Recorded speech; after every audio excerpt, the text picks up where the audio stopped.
Cool naman. Alright, so mag-update lang tayo dahil may update na naman ang Ragnarok M Classic. Ito, may bagong event na One Punch Man, di ba? So dapat ginagawa nyo yan daily dahil 26 days lang siya, di ba? Pag nakalimutan mo yung gawin. Hindi ko lang alam kung everyday ito quest na to, pero di ba? Kailangan natin yan tapusin. Importante ang event dahil dyan yung mga may magagandang reward, di ba? Tulad niyan, no? Ghost damage plus 10, di ba?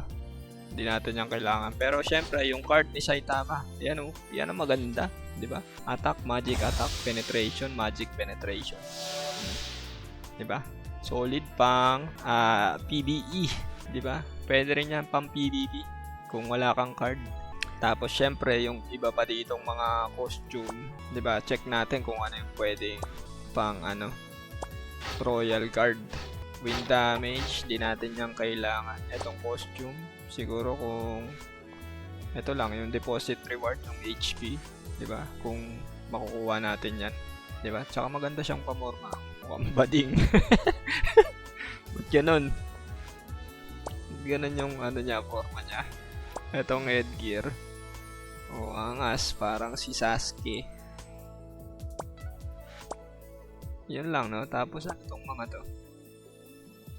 Ornament, wala na to, no? Wala mang stats. Check natin yung isa. Meron dito yung maraming stats. Dito sa hero medal, 'di ba? Sa costume, sa headwear, neutral damage plus 10%. Importante ba to? Kailangan ba to? Hindi sa tingin ko, no. Neutral damage yan, makakadagdag yan sa sacrifice, pero hindi ganoon kalaki yung magiging damage increase niya, no?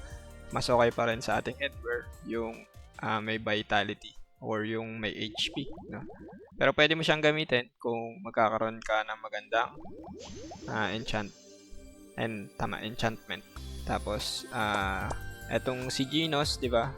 Kahit ano diyan, pang magic to eh. Kaya hindi natin siya magagamit. Ito may critical pala siya. Pero hindi naman tayo critical. Ang Royal Guard ay hindi critical. Etong costume, wala. May stat ba to?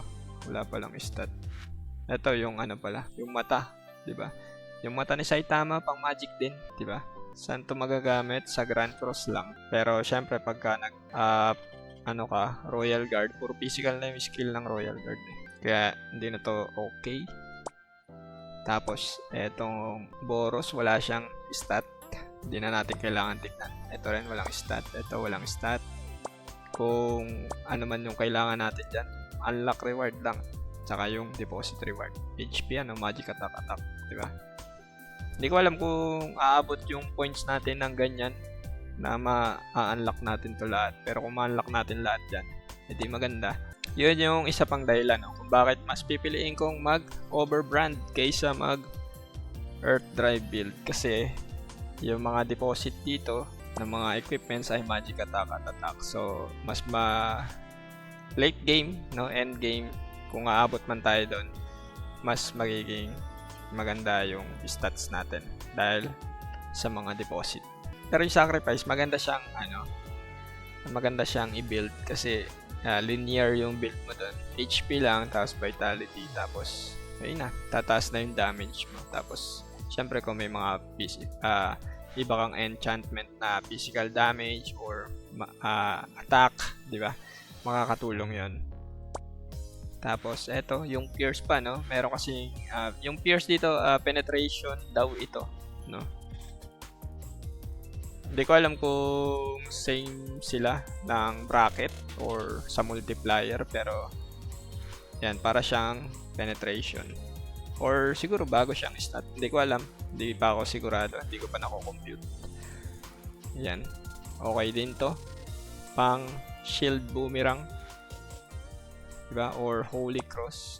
Kasi yung ignore PDF ay hindi naman kailangan sa sacrifice. Ito magic pang water. Hindi natin kailangan.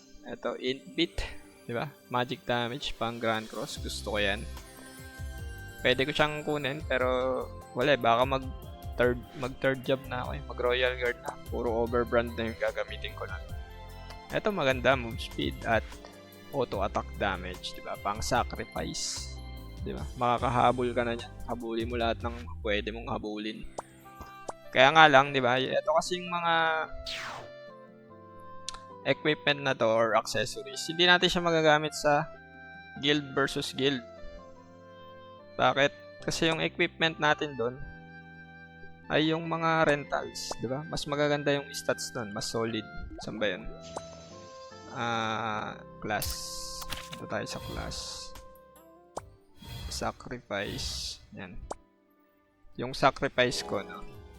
Yung equipment na ginagamit ko. Ba't nawala? Teka lang. Saan na yun? Nawala yung mga equipment ko. Ayan. Diba? Ito yung gagamitin mo eh. Sa guild versus guild. Tsaka saan na isa? Nawawala isa. Ito pala. Ayan. Oh. Diba? Mas madaling i-upgrade yan. Mas madaling i-tier up. Max tier up ka agad. Diba? Oh. Tapos pwede mo pa siyang enchant. Lagyan mo ng level 4 na special and enchantment. Oh. Blasphemy. Skill damage reduction. Oh. Pampakunat. Diba? Int bit pa, oh. Kaya nga lang, sinasaoli daw to pagtapos ng season. So, mawawala din. Siyempre, pag nawala siya, magra-rent ka ulit ng panibago. Yung tail na lang yung kulang ko dito, tsaka headwear. Kaya hindi, siguro magagamit mo siya, itong mga equipment na nandito, sa 6 versus 6, dahil palabas na ang 6 versus 6, bukas na ata. Diba? Kung meron ka mga gustong bilhin dyan. Yan. Pero tingin ko, yung mga magbe-benefit dito ay yung sacrifice build. Oh, may maganda pala dito. Strength plus 10, vitality plus 10. Ang taas ng damage. Ang taas ng stats, no? Tapos headwear siya. Solid nun, ah. Ano ba to? Oh, ito nga 3% lang. Tapos all attributes 3. Solid nun. Diba? Mapapalitan na yung mga luma nating equipment. Ba't ganun yung ano ko nawala yung ano ko, skill ko, ah.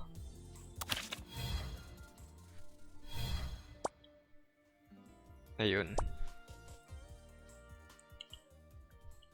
Tapos syempre, damage test update. Kahit late na, no, sa progress, 'di ba? Damage test pa rin. Ang shield boomerang natin sa dami ay 192. Wala nang food buffs yan, 'di ba? Kaya meron pa lang isa. Pero ano to eh, anti-fatal to. Wala yan dagdag sa damage. Yan. Kasi ano bang ginawa ko kanina? Nag-MVP ata ako. Kaya may anti-fatal ako. Ayan oh. 192. Tapos yung aking Grand Cross naman ay check natin kung ilan na. Ang Grand Cross ko ay 131. Diba? Kung undead yan, baka mag 300k yan. Yan, kasi neutral kaya mas mababa. Yan, tapos yung total ng aking contribution, i-check natin. Pakita natin ang update. Saan ba yan? Aesir, tapos reset. Yan. 60,000 na ang aking contribution at 126 medals. Yan. Medyo nakakahabol na tayo kahit pa paano. Alam ko yung iba nasa 80,000 na ata or 100,000 na eh. Napag-iiwanan ang aking country, di ba? At syempre dapat binibili nyo yung mga eto, kung di nyo pa na-explore yung part na to, may mga pambili dyan ng country. Yan. Meron ditong Flora Star Coin, di ba? Pwede mong gamitin yan pambili ng gold medal or cut grass. Ito pang sacrifice weapon. Yung cut toy, di ba? Pwede mong bilhin dyan. Pero kung yun lang, no? Wala namang masyadong importante dito. Yun lang ang pwede mong bilhin na sa tingin ko makakatulong sa iyong pag-progress, di ba? Etong level 7 talent fruit, di mo yan kailangan bilhin. May ibang currency para dyan. Tapos, ano pa ba? Yun lang. Tapos yung iba pang currency dito. Etong assistant Medal of Honor. Ano bang kailangan mong bilhin dyan? Diba? Pwede kang kahit ano, actually pwede. Okay lang eh.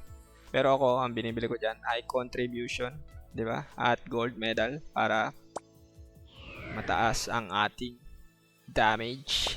Di ba? Dapat ganun din ang ginagawa mo para hindi ka napag-iiwanan. At syempre, dapat araw-araw kang nag-donate sa iyong guild para mataas ang iyong stats. Ayan. Tapos, ano pang, may currency pa ata doon na ano. Pwede. Ayan. Itong throughout war coin. Ito ata yung, yan, yung sa vending machine. Yung mga special rental. Ayan ata yun. Yan. I-explore nyo to, no? Kasi, sayang yung stats kung hindi nyo siya gagamitin. 'Di ba? Hanggang meron kayong mga tawag dyan, mga currency dyan, no? Gamitin nyo lang gamitin. Yan, etong honor proof, no? Pambili din to ng mga ano, ng mga contribution, tsaka praying cards, 'di ba? Pandagdag sa ating stats, 'di ba? Para hindi kayo naiiwan, no? Kasi yung mga eto balang pagdating kasi ng pag tumagal kasi late game, no? Mapupuno rin natin 'to. Kaya lang, syempre mas maganda kung maaga mo siyang mapuno para maaga kang makatigil sa pag-upgrade nito kasi napakarami nito, no? Kahit sabihin mong mapupuno rin siya, no? Kailan pa 'yon? Baka abutin na ng 1 year bago mo 'yan mapuno. Yan. Kaya kailangan laging nagko-country kasi yung mga guide sa YouTube, 'di ba? Sinasabi nila, huwag kayong hindi nyo kailangang sagarin yung pag-donate sa guild, 'di ba? Eh makakatulong naman 'yan sa guild nyo. So, yun lang, no, for our video. Sana may natutunan kayo. At kung wala man, pwede mong itanong yung mga gusto mo pang matutunan. At kita-kits next video. Bye-bye!